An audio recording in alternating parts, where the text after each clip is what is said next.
araw po sa inyong lahat. Ako'y narito upang ibahagi ang aking talumpati na pinamagatang Kabataan, Pag-asa ng Bayan. Ang ating mga kabataan ay tinuturing na tunay na pag-asa ng bayan.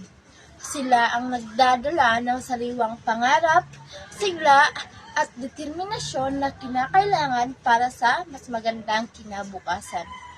Sa kabataan nakasalalay ang potensyal na magsilbing tagapagtatag ng pagbabago. Ang kanilang mga ideya, kasiglahan at pagpupunyagi ang nagbibigay buhay sa bagong anyo ng lipunan.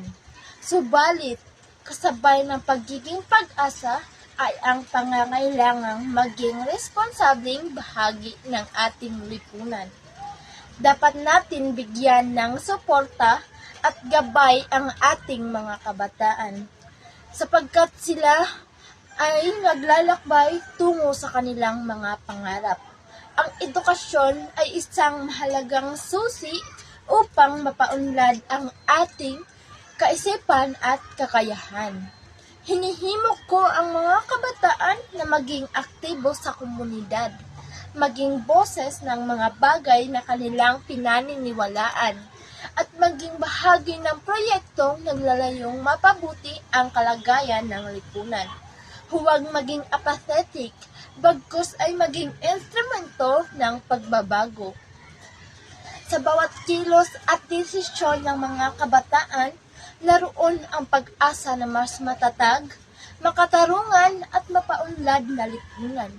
Ang bawat isa sa kanila ay mayroong papel na mahalaga at makabuluhan sa pagpapanday sa hinaharap. Sa pagtutulungan ng kabataan at mga nakakatanda, maaari nating makamtan ang isang bayang pinapangarap natin. Kaya naman, ipagpatuloy natin ang pagtitiwala sa ating mga kabataan dahil sila ang magbibigay kulay at saysay sa hinaharap na ating hinahangad. Yun lang po at maraming salamat sa inyong pakikinig.